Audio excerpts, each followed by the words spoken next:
Morning ഷോയിൽ ഇനി അതിഥിയുടെ വിശേഷങ്ങളിലേക്കാണ്. State ലൈബ്രറിയായിട്ടുള്ള PK ശോഭനയാണ് ഇന്ന് അതിഥിയായി ചേരുന്നത്. അതായത് നമ്മുടെ കേരളത്തിലെ മുഴുവൻ പുസ്തകങ്ങളുടെയും അധികാരി. 5 വർഷമായി ഈ സ്റ്റേറ്റ് ലൈബ്രറിയായി പ്രവർത്തിക്കുന്നു. വായനാരംഗത്തുള്ള മാറ്റങ്ങളെക്കുറിച്ചാണ് അവർ ഇന്ന് നമുക്ക് പങ്കുവയ്ക്കുന്നത്.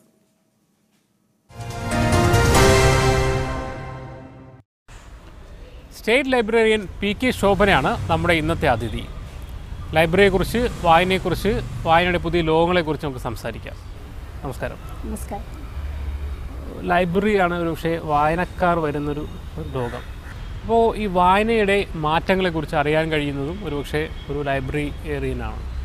എങ്ങനെയാണ് വായനക്കാരുടെ ഇപ്പോൾ നമ്മുടെ ലൈബ്രറിയിലേക്ക് എത്തുന്ന വായനക്കാരുടെ ഒരു രീതി, എങ്ങനെയാണ് വായനയുടെ ഒരു മാറുന്ന രീതികൾ എങ്ങനെയൊക്കെയാണ്? തിരുവനന്തപുരം പബ്ലിക് ലൈബ്രറി എന്നുള്ള പേരിൽ അറിയപ്പെടുന്ന സ്റ്റേറ്റ് സെൻട്രൽ ലൈബ്രറിയാണ് കേരളത്തിലെ ഏറ്റവും പഴയ ഒരു ലൈബ്രറി. അപ്പോൾ ഇവിടുത്തെ വായനാ സംസ്കാരവും പിന്നെ ലൈബ്രറിയിൽ വരുന്ന ആൾക്കാരൊക്കെ നോക്കിക്കഴിഞ്ഞാൽ നമ്മൾ വർഷത്തിൽ ഏകദേശം 8000-ഓളം മെമ്പർഷിപ്പ് കുറഞ്ഞതാണ് ഇവിടെ പുതിയ മെമ്പേഴ്സ് കിട്ടുന്നുണ്ട്. അപ്പോൾ ആ തരത്തിൽ ഒരുപാട് ആൾക്കാർ വായിക്കാൻ വരുന്നൊരു സ്ഥാപനമാണിത്.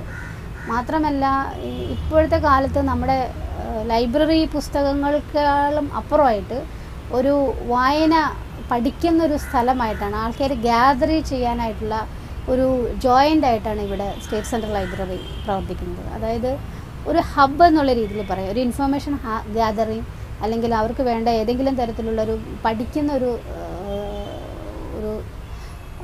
സെൻറ്ററായിട്ടാണ് ലൈബ്രറി അവർ കൺസിഡർ ചെയ്യുന്നത്. മാത്രമല്ല ഇപ്പോൾ നമ്മുടെ റഫറൻസ് സെക്ഷൻ ആണെങ്കിലും സിവിൽ സർവീസ് എക്സാമിനേഷൻ, പിന്നെ വേറെ കരിയർ ഗൈഡൻസ്, ജോബ് ഓറിയൻറ്റഡ് ആയിട്ടുള്ള ട്രെയിനിങ്, ഇതിനൊക്കെ വേണ്ടിയിട്ടുള്ള പ്രോഗ്രാംസ് ഞങ്ങൾ ചെയ്യാറുണ്ട്. അതൊരു പുസ്തകം കൊടുക്കൽ മാത്രമല്ല, നമ്മുടെ വായനക്കാർ വന്നിട്ട് അവർക്ക് എന്തൊക്കെയാണ് ആവശ്യങ്ങൾ എന്നുണ്ടെങ്കിൽ അതിന് കുറച്ചും കൂടെ രീതിയിൽ പ്രോത്സാഹിപ്പിക്കുന്നതിന് വേണ്ടിയിട്ടുള്ള പ്രോഗ്രാം കൂടെ ഞങ്ങൾ ചെയ്യുന്നുണ്ട്. പക്ഷേ വായനക്കാരുടെ ഒരു രീതി നോക്കിക്കഴിഞ്ഞാൽ നമ്മൾ മനസ്സിലാക്കേണ്ടത് എന്താണെന്ന് വെച്ച് കഴിഞ്ഞാൽ ഏതെങ്കിലും തരത്തിലുള്ളൊരു ഇൻഫോർമേഷൻ ഗ്യാദർ ചെയ്യാനായിട്ട് വരുന്നവരാണ് ഇപ്പോഴത്തെ കാലത്ത് ഒരു 50% ആൾക്കാർ.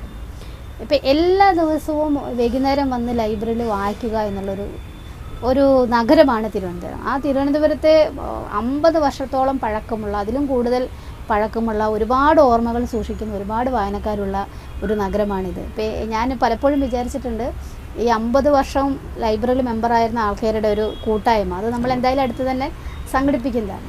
അപ്പോൾ അവരുടെ എണ്ണം വളരെ കുറയുന്നുണ്ട്. അതെന്തുകൊണ്ടാണെന്ന് വെച്ച് കഴിഞ്ഞാൽ ഈ വായനാശീലം എന്ന് പറഞ്ഞു കഴിഞ്ഞാൽ അവരൊരു വായന സ്വഭാവം എന്ന് പറഞ്ഞു കഴിഞ്ഞാൽ എല്ലാ ദിവസവും വൈകുന്നേരം വരിക, പുസ്തകം വായിക്കും. പക്ഷേ ഇവിടെ ഈ തിരുവനന്തപുരം നഗരത്തിലെ ഏതെങ്കിലും കാര്യത്തിന് ഇപ്പോൾ അവരിവിടെ IAS കോച്ചിങ്ങിന് വേണ്ടി വന്നു, അതെല്ലാം ഇവിടെ ജോലി കിട്ടി, ഇവിടെ കുറച്ച് കാലം ഇവിടെ താമസിക്കുമ്പോൾ അവരൊരു മെമ്പർഷിപ്പ് എടുക്കും. ഈ മെമ്പർഷിപ്പ് ഇവിടുന്ന് പോകുന്നതോട് കൂടിയിട്ട് അവർ പിന്നീട് അത് പുതുക്കില്ല, അവർ വരില്ല. അങ്ങനെ തരത്തിൽ പറയുകയാണെങ്കിൽ ഒരു ഫ്ലോട്ടിംഗ് മെമ്പർഷിപ്പാണ് ഉള്ളത്. ഈ ഫ്ലോട്ടിംഗ് മെമ്പർഷിപ്പ് ഒരിക്കലും നമുക്കത് വാല്യൂ ചെയ്യാൻ പറ്റത്തില്ല, അവരങ്ങനെ മാറിക്കൊണ്ടിരിക്കും. പക്ഷേ ഈ സ്ഥിരമായിട്ട് വരുന്ന ആൾക്കാരുടെ ഒരു രീതി നോക്കിക്കഴിഞ്ഞാൽ ഞങ്ങൾ മനസ്സിലാക്കിയത് ഫിക്ഷൻ വായിക്കുക, വായനയ്ക്കൊരു ആഹ്ലാദം നൽകണം. ആ വായന ആഹ്ലാദിപ്പിക്കുകയും ആഹ്ലാദത്തിൻ്റെ നിങ്ങളെ രസിപ്പിക്കുകയും ചെയ്യുന്നുണ്ടെങ്കിൽ മാത്രമാണ് അവർ ലൈബ്രറിയിലേക്ക് വരിക, പുസ്തകങ്ങൾ വായിക്കുക എന്നുള്ളത്. അപ്പോൾ ഞങ്ങൾ അതായത് ഈ ഒരു നേരത്തെ സൂചിപ്പിച്ച പോലെ ഉള്ളൊരു ഒരു ഇൻഫർമേഷൻ ഗാദറിങ് മാത്രമല്ല, അല്ലാത്തൊരു റീഡിംഗ് ഉള്ള ടീമും ഇപ്പോഴും ഉണ്ട്. നമ്മൾ വായനയെ പറ്റി പറയുമ്പോഴേ എന്താണെന്ന് വെച്ച് കഴിഞ്ഞാൽ വായന വളരെ കൂടിയിട്ടുണ്ട്. നമ്മൾ പുസ്തകങ്ങളിലൂടെ മാത്രമല്ല പലതരത്തിലുള്ള വായനകളുണ്ട്. ഇപ്പോൾ നമുക്ക് പ്രിൻറ്റഡ് ആയിട്ടുള്ള വായന കൂടാതെ തന്നെ അതിലും കൂടുതൽ ഇപ്പോൾ ഇലക്ട്രോണിക് വായനകളാണ്.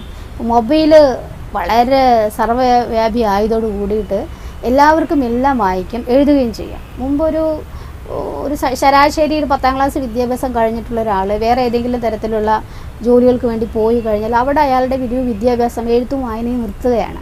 പിന്നെ അയാളുടെ ജോലിയായി പോകുന്നു. പക്ഷേ ഇപ്പോഴെന്താണെന്ന് വെച്ച് കഴിഞ്ഞാൽ ഒരു സ്മാർട്ട് ഫോണുള്ള കാരണം കൊണ്ട് അവർ സാഹിത്യപരമായിട്ടുള്ള വായനയോ എഴുത്തുമല്ല, പക്ഷേ സ്ഥിരമായിട്ട് അവർ എഴുതിക്കൊണ്ടിരിക്കുന്നു. അവർക്കെല്ലാം ഒരു അഭിപ്രായമുണ്ട്. നമ്മളൊരു ഫേസ്ബുക്ക് കമൻറ്റിലൂടെ ആണെങ്കിലും അതിലെ സ്റ്റാറ്റസുകളിലൂടെ എല്ലാം ചെയ്യുന്നത് അവരുടെ എഴുത്തും വായനയും തന്നെയാണ്. അപ്പോൾ വായന എന്ന് പറഞ്ഞു കഴിഞ്ഞാൽ നമ്മൾ സങ്കല്പിക്കാനും പറ്റാത്തത്ര രീതിയിൽ വർദ്ധിപ്പിച്ചിട്ടുണ്ട്. പക്ഷേ നമ്മളിപ്പോൾ കുറച്ചും കൂടെ രീതിയിൽ പറഞ്ഞു കഴിഞ്ഞാൽ പുസ്തകം വായനയും സീരിയസ് ആയിട്ടുള്ള എഴുത്തുകാർ അവരുടെ കൃതികൾ വായിക്കുക, അങ്ങനെ ഒരു പുസ്തകവുമായിട്ടുള്ള അല്ലെങ്കിൽ വായനയുടെ ഒരു ലോകത്ത് മുഴുങ്ങിപ്പോകുന്നുണ്ട്. മറ്റേതെന്തായാലും അവരെന്തെങ്കിലും പറയാനുള്ള കാര്യങ്ങൾ പറഞ്ഞ് അവർ അവസാനിപ്പിച്ച് അവർ കണ്ടിന്യൂ ചെയ്യുന്നുണ്ടെങ്കിലും അത് പോകുന്നുണ്ടെങ്കിൽ വായനയുടെ ഒരു രസം വായനക്കാർക്ക് അറിയണം. അങ്ങനെ അറിഞ്ഞ വായനക്കാർ ഒരിക്കലും ലൈബ്രറിയിൽ വരണത് നിർത്തില്ല. അവരിങ്ങനെ സ്ഥിരമായി വായിക്കും. സോഷ്യൽ മീഡിയ വന്നതിന് ശേഷം വായന കുറയുന്നു, ചർച്ചകൾ കുറയുന്നു എന്നതായിരുന്നു ഒരു പൊതുവായുള്ളൊരു പരാതി. മാത്രമല്ല സീരിയസ് റീഡിങ് കുറയുന്നു എന്നുള്ളതൊരു പരാതി ഉയർന്നിട്ടുണ്ട്. ഈ സാമൂഹ്യ മാധ്യമങ്ങളുടെ ഈ ഒരു കാലഘട്ടത്തിൽ വായന ഏത് രീതിയിലാണ് മാറുന്നത്? വായന എന്നുള്ളൊരു കൾച്ചർ നിലനിൽക്കാനും വളരാനാണ് സഹായിക്കുന്നത്. കാരണം സോഷ്യൽ മീഡിയയിലെ വായന എന്ന് പറഞ്ഞു കഴിഞ്ഞാൽ അതിൻ്റെ നേരത്തെ പറഞ്ഞ പോലെ വളരെ സാധ്യതകൾ കൂടുതലാണ്. അതൊരു പബ്ലിഷിങ്ങിൻ്റെയും കൂടെ കാര്യമാണ്.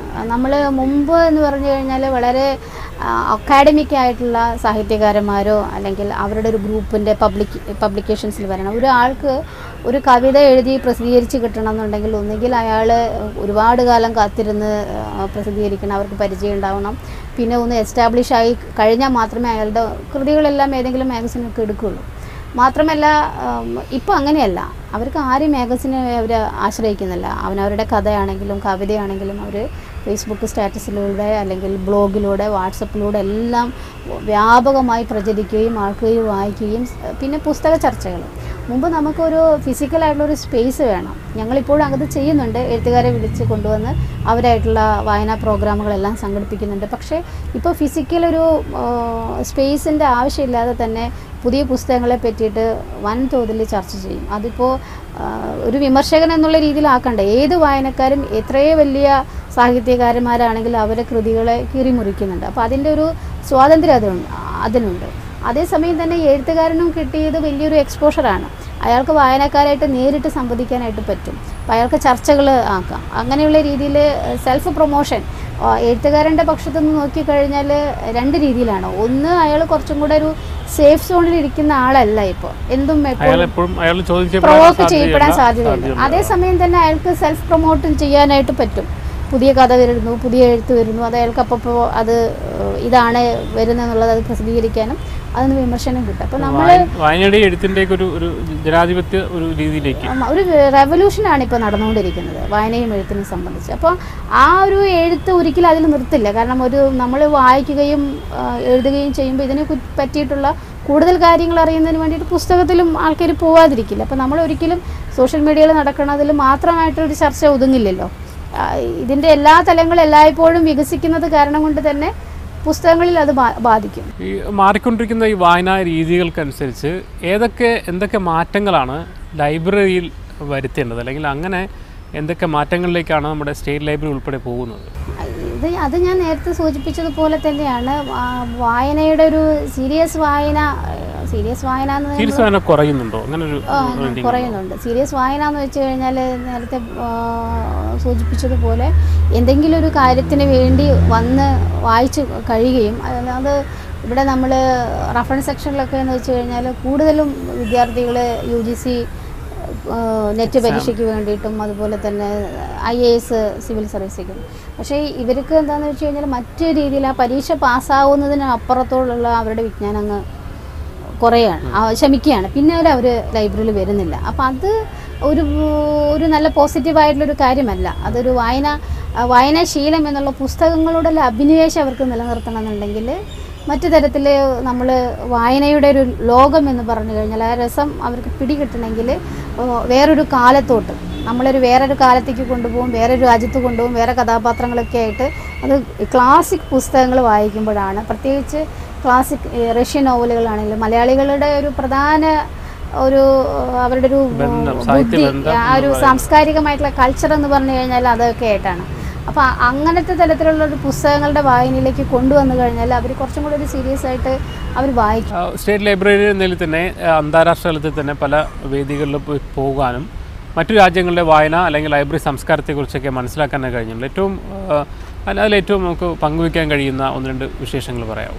ഞാൻ ഓസ്ട്രേലിയയിലെ മെൽബണിലാണ് ഞാൻ പോയിരിക്കുന്നത്. അവിടെ വിക്ടോറിയ എന്നുള്ളൊരു സ്ഥലത്ത് അവിടുത്തെ ലൈബ്രറികൾ, ആ ലൈബ്രറികൾ വിസിറ്റ് ചെയ്തിട്ട് എനിക്ക് തോന്നിയിട്ടുള്ള കാര്യം എന്താ വെച്ച് കഴിഞ്ഞാൽ അത് പൂർണ്ണമായിട്ടും സർക്കാർ അധീനതയിലാണ്.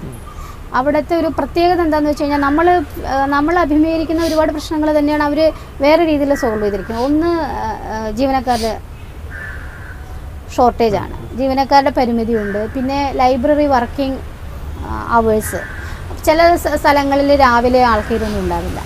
അപ്പോൾ ആ സ്ഥലങ്ങളിൽ അവർ ഈവനിങ്ങിലാണ് ലഭിക്കുക. ചില സമയങ്ങളിൽ ചില ഏരിയകളിൽ ഈവനിങ്ങിൽ ഉണ്ടാവില്ല. അപ്പോൾ ഏതെങ്കിലും ഒരു പ്രവിശ്യനെ, ഒരു പ്രോവിൻസിന് വേണ്ടിയിട്ട് ഒരു 4 ലൈബ്രറികൾ എങ്ങനെ ഉണ്ടാവും. ഈ 4 ലൈബ്രറികളിലെ വർക്കിംഗ് സമയം വ്യത്യാസം ഉണ്ടായിരിക്കും. സ്റ്റാഫ് അങ്ങോട്ട് ചേഞ്ച് ചെയ്തായിരിക്കും. ഇപ്പോൾ ഇവിടെ ഇപ്പോൾ എന്തെങ്കിലും ഒരു ഫെസ്റ്റിവൽ ഒരു ഏരിയയിൽ വരികയാണെന്ന് വയ്ക്കുക, അവർ ഈ സ്റ്റാഫിനെ 2 പേര് അവിടെ ഇടും, പിന്നെ അവിടെ സ്റ്റാഫിനെ ഇടും. ഇനി പുസ്തകങ്ങൾ ഈ വായനക്കാർക്ക് എവിടെ വേണമെങ്കിലും എടുക്കാം, എവിടെ വേണമെങ്കിലും റിട്ടേൺ ചെയ്യാം. ഏത് സ്ഥലത്തു നിന്ന്, ഇപ്പോൾ നമ്മുടെ ഒരു പഞ്ചായത്തിനെ കേന്ദ്രീകരിച്ചൊരു 4 പഞ്ചായത്ത് ലൈബ്രറികൾ ഉണ്ടെന്ന് വയ്ക്കുക. ഒരു പഞ്ചായത്തിൽ, മുനിസിപ്പാലിറ്റിയിൽ പഞ്ചായത്ത് ലൈബ്രറികൾ ഉണ്ടെങ്കിൽ ആ പഞ്ചായത്ത് ലൈബ്രറികളിൽ എവിടെ വേണമെങ്കിലും പോയി നമുക്ക് ഏത് ബുക്ക് വേണമെങ്കിലും എടുക്കാം, ഏത് ലൈബ്രറിയിൽ നമുക്ക് റിട്ടേൺ ചെയ്യാം. അപ്പോൾ അതിൽ സ്റ്റാഫിൻ്റെ പ്രശ്നങ്ങളെല്ലാം പരിഹരിച്ചു കഴിഞ്ഞാൽ കുറച്ച് റിസോഴ്സ് കൊണ്ട് തന്നെ കൂടുതൽ. മാത്രമല്ല എന്ന് വെച്ച് കഴിഞ്ഞാൽ അവിടുത്തെ ലൈബ്രറികൾ എന്താണെന്ന് വെച്ച് കഴിഞ്ഞാൽ, അവിടെ ഇപ്പോൾ വില്ലേജുകളൊന്നുമില്ല, അവരെന്താണെന്ന് വെച്ച് കഴിഞ്ഞാൽ ആ ഏരിയയുടെ കൾച്ചറൽ സെൻ്ററുകളാണ്.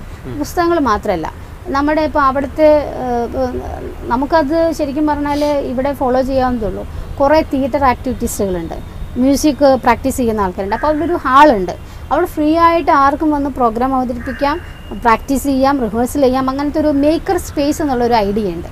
അപ്പോൾ അത് നമ്മൾ പുസ്തകത്തിനേക്കാൾ അപ്പുറമായിട്ട് വായനക്കാരുമായിട്ട് നമ്മൾ ഏതൊരു കമ്മ്യൂണിറ്റിയിലാണ് നിൽക്കുന്നത് ആ കമ്മ്യൂണിറ്റിയിലെ ആൾക്കാരായിട്ട് ഇൻ്ററാക്ട് ചെയ്യുക എന്നുള്ളതാണ് അവർ പ്രധാന ഉദ്ദേശം. കമ്മ്യൂണിറ്റി സർവീസസ് ആണ് ലൈബ്രറികൾ. അപ്പോൾ ഈ കമ്മ്യൂണിറ്റിയിലെ ആൾക്കാർക്ക് വേണ്ടിയിട്ടുള്ള പ്രോഗ്രാമുകൾ കൊടുക്കുക. അപ്പോൾ എന്തായാലും ആൾക്കാർ വരും. അവിടെ നമ്മൾ കേരളത്തിനേക്കാളൊക്കെ വളരെ പരിമിതമായിട്ടുള്ള രീതിയിലുള്ള വായനക്കാരാണ് ലൈബ്രറിയിൽ വരുന്നത്. അവരപ്പോൾ ആ ലൈബ്രറി സെൻറ്റർ എന്ന് പറഞ്ഞ ഒരു കമ്മ്യൂണിറ്റി സെൻ്ററാക്കി മാറ്റിയിരിക്കുകയാണ്. ഈ ഒരു കേരളത്തിൻ്റെ ഒരു വായനാ സംസ്കാരം വെച്ച് നോക്കുമ്പോൾ ലൈബ്രറികളുടെ ഭാവി അല്ലെങ്കിൽ അതിനെങ്ങനെ കാണുന്നൊരു കേരളത്തിലെ ലൈബ്രറികൾ, പ്രത്യേകിച്ച് പബ്ലിക് ലൈബ്രറിക്ക് വെച്ച് നോക്കുമ്പോൾ ശരിക്കും പറഞ്ഞാൽ വളരെ ബ്രൈറ്റ് ആയിട്ടുള്ള ഫ്യൂച്ചറാണ്. കാരണം വായനയിലേക്ക് പക്ഷേ ഈ വായനയുടെ രീതികൾ മാറണം, ലൈബ്രറിയന്മാരുടെ ഒരു മനോഭാവം മാറണം. അവരിപ്പോൾ സമൂഹത്തിലെ മറ്റ് പ്രശ്നങ്ങൾ, ഇപ്പോൾ വായനക്കാരുമായിട്ടുള്ള ഒരു കുട്ടികൾക്ക് ഭാഷ പരിശീലിപ്പിക്കാനായിട്ട് ആവശ്യമുണ്ടെങ്കിൽ ആ ഭാഷാ ക്ലാസ് ലൈബ്രറികൾ ഏറ്റെടുത്ത് നടത്താനായിട്ട് നോക്കണം. അവർക്ക് പ്രോഗ്രാമുകൾ നടത്തിക്കൊണ്ട് കുട്ടികളാണെങ്കിലും യൂത്തിനാണെങ്കിലും യുവാക്കളാണെങ്കിലും, ഇപ്പോൾ നമ്മൾ ഒരു വേൾഡ് കപ്പ് വരുവാണെന്ന് വയ്ക്കുക, അപ്പോൾ ഇവിടെ ഒരു ലൈബ്രറിയിൽ തന്നെ ഒരു TV വലിയതാക്കിയിട്ട് കമ്മ്യൂണിറ്റി ഗാദറിങ് ആയി കഴിഞ്ഞാൽ എല്ലാ ആൾക്കാരും അവിടെ വരികയും അത് കാണുകയും ചെയ്യും. അപ്പോൾ അങ്ങനത്തെ രീതിയിൽ നമ്മൾ ആ ഒരു ഏരിയയിലുള്ള ആൾക്കാർക്ക് എന്താണ് വേണ്ടത്, ഇപ്പം അങ്ങനെയൊക്കെയാണ് പുതിയ പഠനങ്ങൾ ചെയ്യുന്നത്. എന്തായാലും കൂടുതൽ പുതിയ മാറ്റങ്ങളിലൂടെ പുതിയ വായനക്കാരിലേക്ക് എത്താൻ കഴിയട്ടെ. സ്റ്റേറ്റ് ലൈബ്രറി എന്ന നിലയിലും കൂടുതൽ വികസനങ്ങളിലേക്ക് പോകട്ടെ. എല്ലാ ആശംസകളും. താങ്ക്സ്.